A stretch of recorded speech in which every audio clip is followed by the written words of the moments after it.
আর এখানে দেখি তার যোহন যদি প্রথম যোহন যদি দেখি 3:8 শয়তানের রাজ্যকে মোকাবিলা না করতে পারলে ঈশ্বরের রাজ্য প্রতিষ্ঠা সম্ভব নয়। দেখুন প্রথম যোহন সেখানে কি বলছে, 3:8 বলছে কি, শয়তানের রাজ্যকে মোকাবিলা না করতে পারলে ঈশ্বরের রাজ্য প্রতিষ্ঠা সম্ভব নয়। হালেলুয়া।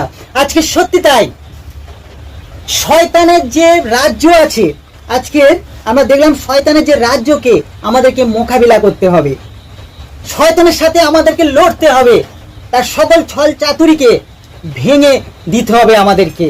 তবে আমরা সেই ঈশ্বরের রাজ্য আমরা গড়তে পারবো, তবে আমরা সেই ঈশ্বরের রাজ্য আমাদের অন্তরে গড়তে পারবো। আজকের আপনার সে অন্তরে দেখুন শয়তানের সেই পাপের রাজ্য তৈরি করে রেখেছেন, সেই শয়তান